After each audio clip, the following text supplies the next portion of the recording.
Hey Pop Kids, it's episode 116 of Mark talking about all his things ever. Today I am going to be talking about, as ever, an album and a band that I love. Those of you that can read my t-shirt will know that it says Fundamentalist on it. I will be talking today about the Pet Shop Boys' ninth album, Fundamental. Here's a vinyl edition from 2017.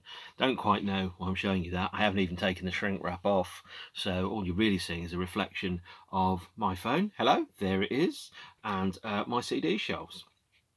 The bright orange one, by the way, up there, is this New Order's Republic. But let's pretend that you can't see that.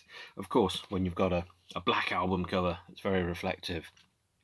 Really, you're just looking at a mirror, aren't you? I should probably have thought about the visuals for this before I got stuck into it. Now, I'm the kind of wanker that when he buys an album, I don't take the shrink wrap off. I open the shrink wrap down the side and take the record out. The reason I do that is because sometimes the shrink wrap's got stickers on, and sometimes I just really like having them on. You know, I think you should be taking care of your records, although obviously I haven't always been that person. I haven't always taken that approach to things. Now, there's quite a bit of work to do before we get to talking about Fundamental and a number of other releases which Pet Shop Boys released. So the last episode when I talked about Pet Shop Boys, I ended with the single Flamboyant, which was the second single from the Pop Art campaign, which brings us up to the end of 2003. And at that point, that was the band's second greatest hits album box set release. There was a lot yet to come. The first thing which I'm going to mention, and I'm not quite sure exactly when this was released, so I'm not quite sure where it fits in the chronology, was a Pet Shop Boys remix of a track by a band called Atomizer called Radiation, Hooked on Radiation. The 12-inch features Orange Alert remix by Pet Shop Boys. Here's a very, very battered copy of the original 12-inch, which I think comes from late 2003. It might come from early 2004. I'm not quite sure. This remix later appears on a Pet Shop Boys album, which we will get talking to in about 43 minutes' time, as long as things go to plan, which it probably won't. So the next thing that came out after Pop Art was, I think the band bought themselves a little bit of time to go back and start writing extra songs. They'd also taken a commission from the London Institute of Contemporary Art, the ICA, to write a soundtrack to a film. The film is called Battleship Potemkin, and I'll be picking that up very shortly. But before that, there's a couple of other releases that I do need to mention. There was on the Pet Shop Boys record label, there was a single which was recorded, produced, guest vocals, keyboards by Chris Lowe, guest vocals by Neil Tennant, called Jack and Jill Party. To all intents and purposes, this is a Pet Shop Boys single with Pete Burns singing on it. It's apparently quite rare now. There's not that many copies of this that were released. I think I bought it for about £5-6 when it came out. I had a look on Discogs, £94.99 for the 12-inch and £124.99 for the CD, which makes me think that perhaps I should have taken better care of this, or perhaps I might want to sell it if any of you want to buy it. It is, however, an absolutely fantastic track. If you haven't heard Jack and Jill Party by Pete Burns, it's just a gorgeous, brilliant, silly pop song. You listen to it and go, yep, that's ideal for Pete Burns. It also would slot right in as a Pet Shop Boys B-side, and a very, very good one at that. So they did this single with Pete Burns called Jack and Jill Party. I'm going to a party, a Jack and Jill Party. And then they, on the 12th of September 2004, premiered a score. So this was the first thing that they did post Pop Art. And they premiered the score for the film Battleship Potemkin, and they performed it live with an orchestra at London's Trafalgar Square, commissioned by the London IFA and in conjunction with the Mayor of London. And the reason that it was hosted at Trafalgar Square was because that has been the traditional site of political protest in the UK. Obviously, with the COVID pandemic, there's been quite a lot of political protest at the Trafalgar Square, but also that's where the poll tax riots happened in 1990. It's where there's the vacant fourth plinth that has been used for various political purposes and advertising and God knows what else. Basically, if you want to have a political rally, go down to Trafalgar Square because it's right next to number 10 Downing Street. And if you want to tell the Prime Minister what you think of him, you probably can't. So, Battleship Potemkin is a 1925 film directed by, I'm going to say it's a guy called Sergei, although he probably isn't correct. No, Sergei Eisenstein, which I've never pronounced before, is one of the classics of Russian silent cinema, filmed in 1925 about a revolutionary uprising on the Battleship Potemkin, which was a Russian ship during the First World War, and around how they overthrow. There was a revolution, comrades. And they overthrew their evil capitalist masters who fed them food riddled with maggots and God knows what other things. Now, the version of Battleship Potemkin that they performed on that night is significantly longer than the version that's on the CD. So the film runs for about 85 minutes, maybe, something along those lines. And the recorded version of it is around 70 minutes. Now, the reason being, if you line up your copy of Battleship Potemkin and you press play on this, it will drift out of sequence. But when you watch the film with the Pet Shop Boys score, someone's managed to sync it up exactly next to compared to the live performance, is that there are a lot of sequences that line up exactly. So, for example, there's a scene when there's, a bell is being struck and you hear a bell on the soundtrack, or a statue is being blown up and you hear an explosion on the soundtrack that's been prepared by Pet Shop Boys. And when you watch that sync, which is on YouTube, I'll put a link down there. It's quite an experience, actually.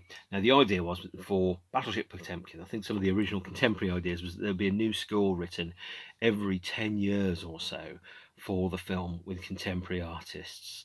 And that ties in with also Giorgio Moroder rewriting the score and re-editing the score for the film Metropolis, which is nowhere near as good as it should have been, because he just spot welded songs by Freddie Mercury onto the soundtrack of Metropolis. This score has been designed by watching the film, timing the segments, building up sequences, adding motifs, throwing in everything. And actually, when you listen to it, it sounds like a very effective, very well thought out instrumental Pet Shop Boys album with an orchestra, which is exactly what it is. It is edited compared to the version that works with the film, and it's edited for listening purposes and for repetitiveness.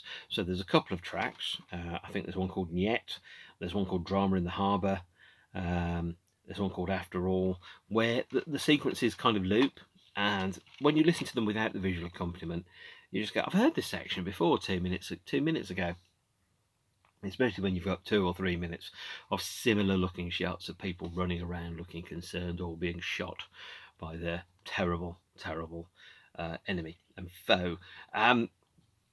So the DVD version of this that the band used for the soundtrack is the 1976 American theatrical cut, which was then released on the most readily available DVD edition that was released available in the early 2000s. And the band scored against that. That's the version which has been shown every time they've performed it, but they performed it live at Trafalgar Square in September 2004 with an orchestra. Of course I was there. I mean, would you expect any less? A free Pet Shop Boys show, but also it was only 6 stops on the train from my house. Now, the day that they premiered Battleship Potemkin, it was fairly rainy during the show because it was free. There were a lot of drunk people there. There were some people that were not taking it in the spirit in which it was meant. And it rained a lot as well. And I wasn't quite sure what we were going to see. I deliberately starved myself. I hadn't seen the film. I hadn't listened to any of the other soundtracks that the film had. So I saw the film for the first time with the Pet Shop Boys score, with them performing it with the orchestra in front of me. And that was quite an experience, actually. And they performed Battleship Potemkin with an orchestra live 9 times between 2004 and 2008. They went into the studio after the performance at Trafalgar Square and recorded the soundtrack, where they credited themselves as Tenant Low, not as Pet Shop Boys, although promotional versions call them Pet Shop Boys, so that it can make a clear demarcation between This is not Pet Shop Boys as a pop group. This is Pet Shop Boys as artists, darling, making an album that's a soundtrack to a film that you probably haven't seen.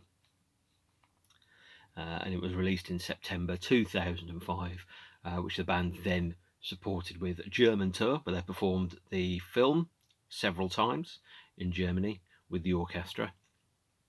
Performed it in Gateshead a couple of times in 2006, and the last performance, which was at the London Barbican in, I think, January 2008.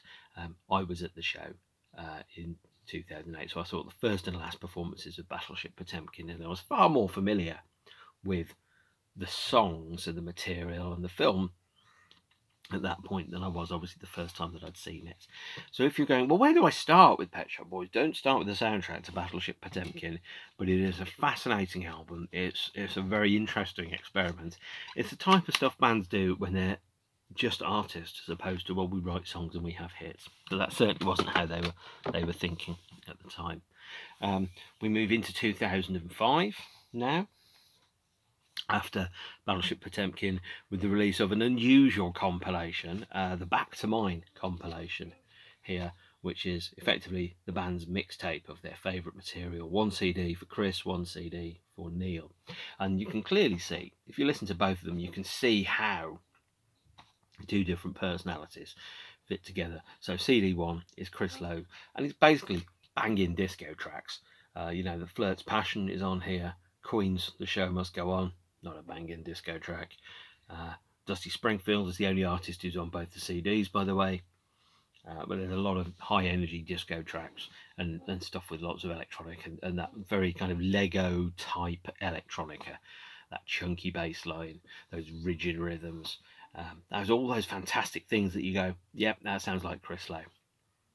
CD2, Neil Tennant, 17 tracks long, has a number of classical pieces on it, has a very kind of more eclectic, arty, thinky, chin strokey kind of approach. And when you put the two together, and you get the sense of the two as separate individuals and people. A double CD here, if you want to know what Pet Shop Boys listen to when they're not making their own music, Back to Mine, CD 1 and 2 is exactly where you want it to be.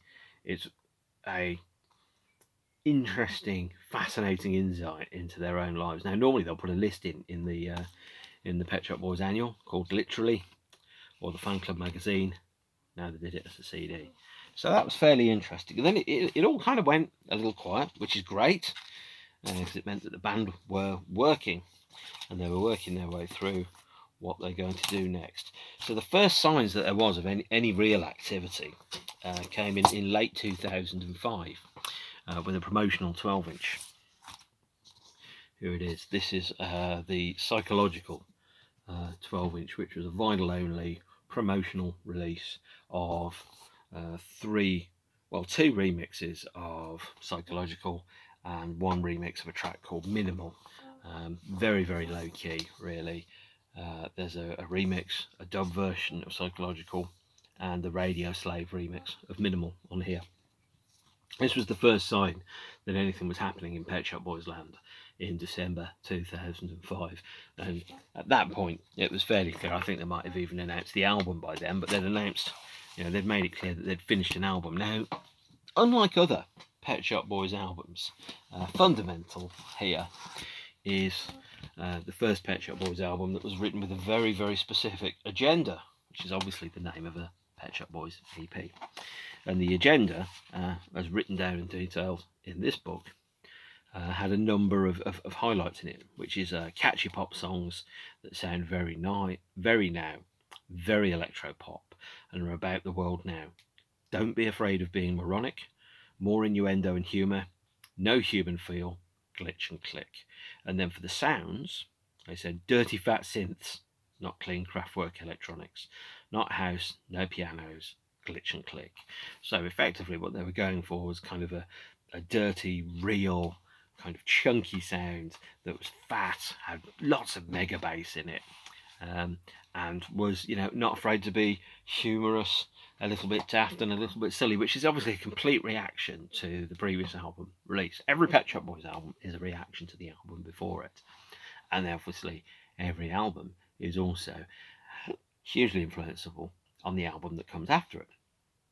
So Fundamental is, complete difference from Release in a number of ways. The first one is, as I've said before, Release is quite a low-key, quite a mellow, almost mature adult album, which doesn't have a huge amount of successful humour in it. It's got quite a bland electronic feel to it. It's very clean, it's very precise, it's a bit boring, it's a bit crap. It's probably my least favourite Pet Shop Boys album. Fundamental, complete U-turn, banging techno, lasers, synthesizers, bass, orchestra, and funny, silly lyrics. And it's also, by the way, the most political Pet Shop Boys album that there is. And I want to kind of kick that one off with a discussion of what was the first commercial single from the album, I'm With Stupid. Now, if you're of a certain age, by the way, this is upside down. Yeah, that's more like it, isn't it? If you're of a certain age, I'm afraid to say, I'm always of a certain age these days, is I'm With Stupid was a very, very popular t-shirt in the 80s, which had a big hand pointing there and went, I'm With Stupid in massive letters. My dad had that t-shirt, because I think everybody in the 80s had that t-shirt. And this was, they went back to the 7-inch as a format for the first time since about 1996. With the picture disc, although the pictures wasn't very picture-y, because here's the A side, which just has an arrow on it, and there's the B side, which just has an arrow on it. Probably a really bad minimal picture disc, but gorgeously packaged. An inner sleeve 7-inch, and then that comes inside a wider outer sleeve 7-inch, packaged effectively almost like a mini album as a 7-inch single. It's backed with a track called Girls Don't Cry, which is not the best of the B-sides, but it's pretty good. Now, the best of the B-sides that the band did around this period was on the CD single. And the CD single for I'm With Stupid was backed with The Resurrectionist. And there was a DVD single as well, which was backed with an extended version of The Resurrectionist and Girls Don't Cry, and the video for I'm With Stupid. So there was no expanded remixes, maxi CD type thing. There was no 12-inch release that I can find of this track either. So all the remixes, all the extra versions of I'm With Stupid were download only, which was pretty strange actually for a band that had thrown themselves in so much with remix culture and DJ culture and 12-inches, that there was nothing that was on there. Now, the other thing about I'm With Stupid is that it's an overtly political song. It's very, very clear, and when you read it and you watch the video, which features a couple of people whose humour I don't like, the song I'm With Stupid is kind of indicative of the relationship between Tony Blair and George W. Bush. And George W. Bush was, until relatively recently, the worst president that America had ever had, I think. And his religious beliefs were quite fundamental. And that tied into the title of the album, Fundamental.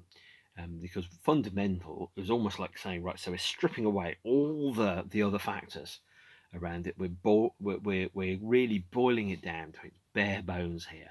So there's music, there's lyrics, almost like religious beliefs, political beliefs, ethical and moral beliefs. They're all quite fundamental to someone's identity, or at least most people's identity. If you have the ability to not care about politics, that's actually that's a privilege. And that in itself is a political position to take, is to say, I don't do politics. I would love to say I don't do politics. I do. You can probably work out that I'm a tree-hugging hippie, communist bastard, pinky commie, by listening to me talk. That's not really relevant. I try not to talk about that whilst I'm doing these. But Fundamental is an album that really reflects the Pet Shop Boys' political stance, and also, I think, their disillusionment with Tony Blair. And one of the big factors around that was around Tony Blair's intention to introduce identity cards into the UK in 2006, which informed the album. And so Fundamental came out not long after. Here's the Japanese CD release that was meant to have a remix of I'm With Stupid on, but it didn't. But it wasn't worth the postage for me to return that. It also came as a double CD edition, which is here, and there was a vinyl edition of Fundamental, of which this is the 2017 remaster. So I'm going to talk through Fundamental as an album. It's a great bit of production work. Now there's 2 CDs on here inside a slipcase.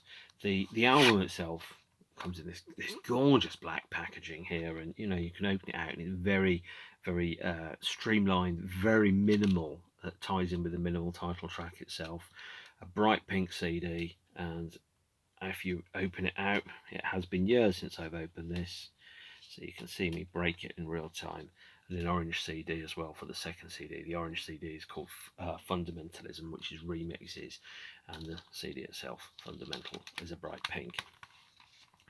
It's a 12-track album, and I think with Fundamental, it has, I think, two really key problems. The first one is sequencing. It's very poorly sequenced indeed. So it opens with Psychological. It then has the Sodom and Gomorrah Show, which is one of the best Pet Shop Boys tracks of all time. And then it has I Made My Excuses and Left, which is quite low key, quite mellow, pretty much no drums whatsoever on that. Minimal, which is a banger. Numb, which is one of the worst Pet Shop Boys tracks. God Willing, which was originally intended to be the album opener on side 1.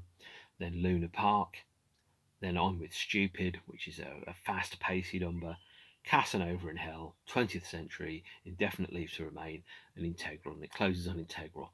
Now, the problem is with the sequencing and the speed of the album is that effectively it's like a really, really weird, difficult dance, because it goes fast, fast, slow, slow, fast, slow, slow, fast, slow, slow, slow, fast. I'm like, it's really, really difficult to work out, or to keep a tempo and to keep a move or a mood between the various songs that are on the album. So it doesn't flow well. It feels constantly like driving when you're constantly stuck in traffic and you're constantly hitting red lights.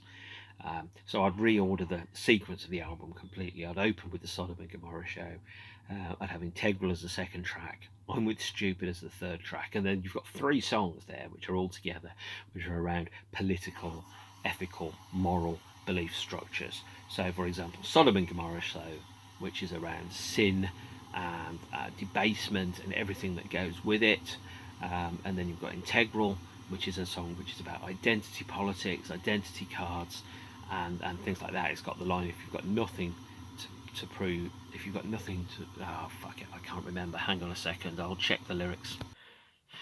And picking up, I just decided I was going to go and check the lyric book here for Integral. It's probably a good idea to do that rather than try and quote a song that I haven't heard for a while.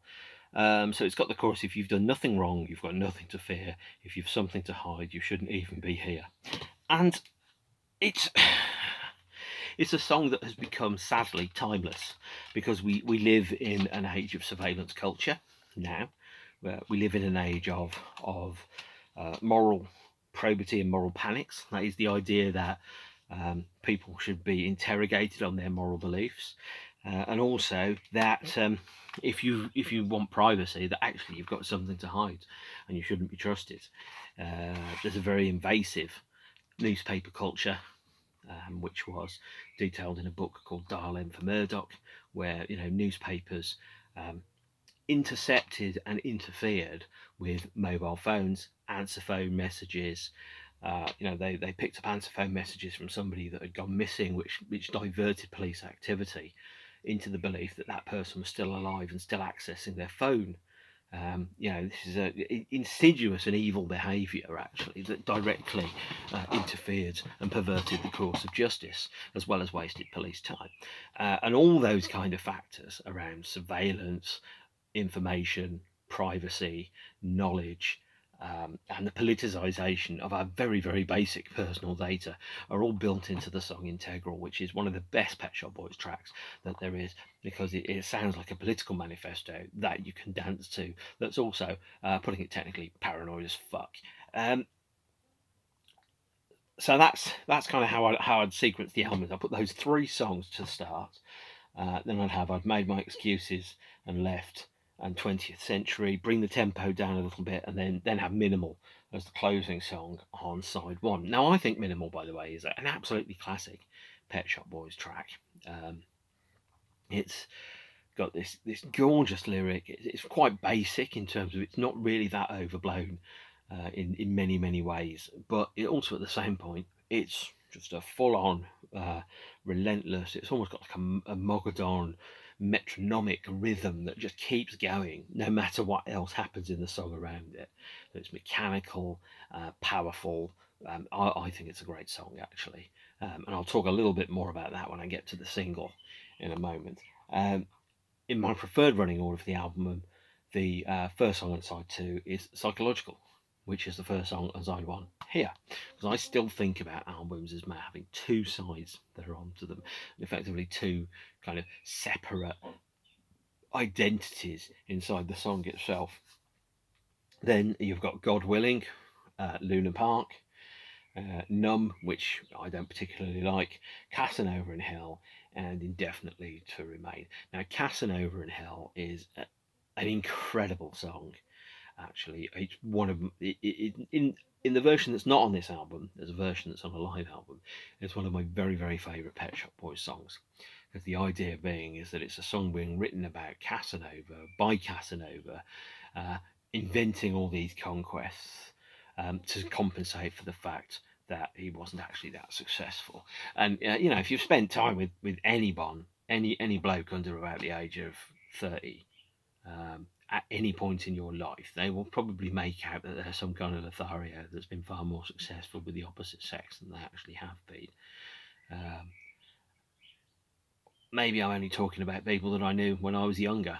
But I can't say that those people particularly impress me. I'm like, if you think that's going to impress me, it doesn't, not really. Casanova in Hell is one of the best Pet Shop Boys songs that there is. Indefinite Leave to Remain, which is the penultimate song on the album, and the last one in my version of it is almost like a resolution of the other strands that we've got. So the album has got, in terms of lyrics, it's got some very strong political approaches, although it's not obvious. It's nowhere near as political as Roger Waters' Is This the Life We Really Want? But it's got a strong political, it's got strong ethical and moral backgrounds. It also touches upon religion and religion's role in shaping and forming people's mindset, which is made explicitly clear in the Sodom and Gomorrah show. And it's also got a number of songs around identity, which is integral. Indefinite Leave to Remain, Even I'm With Stupid. It's kind of like, well, I'm defining myself by who I am with, and who is around me. So it's a fascinating album, which I think is well worth investigating. I would strongly recommend it to absolutely anybody, by the way.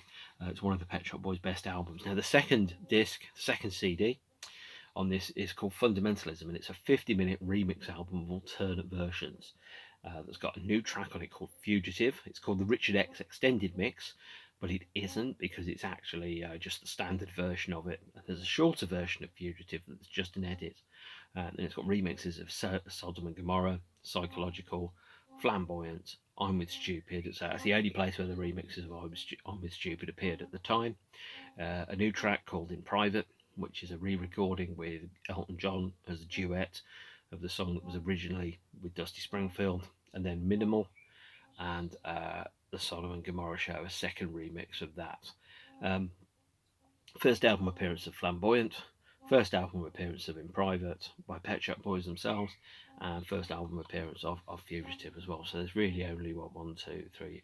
There's only really 4 songs from the album that are remixed on here. One, Sodom and Gomorrah show, appears twice.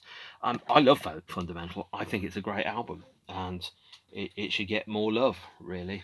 Now, as I've mentioned before, the album was released on vinyl, and I didn't buy the vinyl when it came out because I was on a budget and in a limited size property.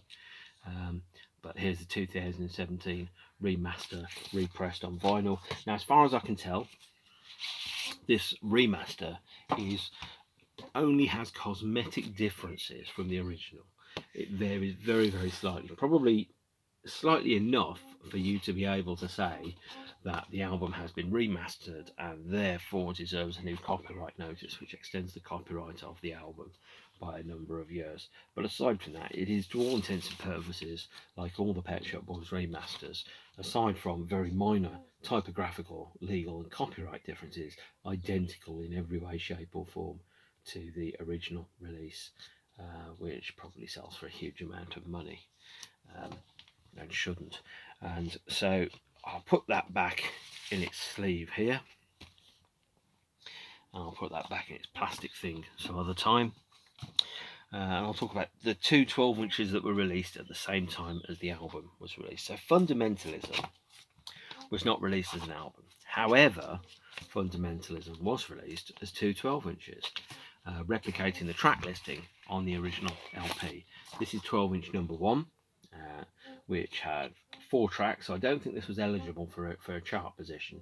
So it's got the Richard X extended mix of Fugitive, the Trent Moller mix of Sodom and Gomorrah, the Alter Ego remix of Psychological, and the Michael Mayer compact mix of Flamboyant. And effectively, you've taken the album and sliced it into two 12-inches. Again, absolutely gorgeous sleeve designs. You really feel like you're holding something that's a mass-produced work of art here. Nice, lovely thick vinyl, very well cut. These are probably quite expensive now. That's not a show off. I bought them when they weren't expensive a long time ago, but I have liked Pet Shop Boys for an incredibly long time. If I was starting now buying Pet Shop Boys stuff, to be honest, I'd probably just give up, truth be told, because I just like, man, I can't afford to buy even, a tenth of what it is that they've stuck out. So there's the part 1 of Fundamentalism, and released on the same day as the album was a second 12-inch. This one, Fundamentalism part 2. This was I'm With Stupid, the Heavy Petting mix, a Stuart Crichton mix of In Private, the Loeb remix of Minimal, and the Dettinger remix of Sodom and Gomorrah. And again, this gorgeous inner sleeve, this lovely, well-presented 12-inch here. Although, if you're interested in getting all of these tracks officially in the physical form, do get the CDs because they are considerably cheaper. Now, the second single from the album was Minimal, which was available in I think 3 formats actually. So there was a standard CD which says 2-track single, expect to pay no more than £2, which was what was called a Minimax single, which was largely because it was transparent halfway through with the Pet Shop Boys name printed on it. I mean, these are lovely bits of design actually. And it's Minimal back to the 7-inch mix of In Private. And this version here, this is the CD single, which is chock full of remixes, Toka Disco, M-Fax, and then the last track on there, which is called the U-Mix format. Now, the U-Mix format is curious, primarily because the U-Mix is actually the MP3s of the original multi-tracks, which you can then feed into your computer and then recreate as a remix. And I've done a remix of Minimal, which I'll put on my Mixcloud, which I'll put a link through to there. It was absolutely fascinating, actually, to listen to the multi-tracks of this, to think about the mixing decisions that they made of putting together this song. And it took me a couple of days to create what I call an extended 12-inch version of it, of Minimal. And that was kind of hard work. It's a good thing I didn't do it professionally, but it was fascinating to hear all the bits that you couldn't hear in the song that made the song better. Now, the bass guitar on this, as they say in the booklet, they should have got Peter Hook from New Order to play bass on it, but instead Chris played it into a keyboard, and then Trevor Horn, the producer who worked with Pet Shop Boys on It's Alright, also responsible for producing work by Frankie Goes to Hollywood and Buggles and a number of other fantastic pop tracks of the 80s and 90s, played bass on it as well. So it's a fantastic Pet Shop Boys track. The last format of Minimal was this 7-inch single here, which again was backed with In Private. And again, you can see it's just a very minimal presentation. Is that you've got the 7-inch here with just more photographs of the very bizarre kind of cabling, if you know, and it's all in the angles really. And then there's a clear vinyl 7-inch here. This doesn't even feel like a record. It feels like it's a work of art that's minimal in itself. Now, probably the only way it could be more minimal would be is if the sleeve was actually a transparent plastic and it was printed in very, very small letters somewhere on it. But it's pretty damn minimal as a cover goes, really executing the concept of the song itself in that. There was a promotional 12-inch of In Private. here it is. So before Minimal came out, there's a promotional 12-inch of In Private. These are the Tomcraft mixes, which I don't think got a commercial release. So there's a Tomcraft Club mix, a 7-inch mix, and an instrumental mix of the duet Pet Shop Boys with Elton John In Private there, but very much worth getting.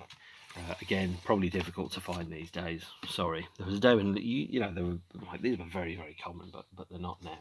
Now, to promote the album, the band didn't initially announce a tour. They announced a one-off show with an orchestra at the London Mermaid Theatre for the BBC on May the 8th, 2006. Hard to believe that's 15 years ago now. And it features the band with an orchestra, guest vocalists, Trevor Horn on bass as well. So pretty weird to think that the guy that played bass on things like Two Tribes and Relax was playing bass on these. And this is the first official Pet Shop Boys live album, at least in order of release. And I think when it came out, I mean, I was quite surprised when this was announced actually as an album. Originally it was announced as a radio broadcast, and I think maybe they thought that they could offset some of the cost and some of the investment of the radio broadcast of the show by putting it out on a double CD. It's a very minimal thing. It's certainly not what I was expecting. As the first Pet Shop Boys live album was a one-off invitation only live show with an orchestra. They've played 3 or 4 shows with an orchestra. I've had the pleasure of being present at least one of those, but we will get to that later on. Concrete is a fantastic live album. By the way, it's got guest vocals on Casanova and Hell by Rufus Wainwright. And my God, that man can sing. He does a fantastic version of Casanova and Hell. There's Friendly Fire, which is from the Close to Heaven soundtrack, which is sung by Francis Barber. And then there's Jealousy, which has been sung on this version by Robbie Williams, which gets a big cheer, because Robbie Williams was approximately bigger than God. Minimal also got a DVD release, which unfortunately I've filed in the wrong place. So the DVD of Minimal contains 2 B-sides. It contains Blue on Blue, which is utterly forgettable, and a remix of No Time for Tears from the Battleship Potemkin soundtrack, which has been remixed with the idea of maybe turning it into a single, which they changed their mind about. There's also the video for Minimal and the remix of Minimal by Telex Hell, whoever the hell they are. Busy time. The band also did ringtones, so they were really pushing the benefits or pushing the boat out of various formats. So they had a number of ringtone exclusive tracks, such as Answer the Phone, Where Are You, and Water, which you could order to your Nokia. Those tracks were released on the 2017 double CD version of Fundamental, which is released here, which contains a number of demos. Now, the 3rd single from the album was Numb, written by Diane Warren and released on October the 16th.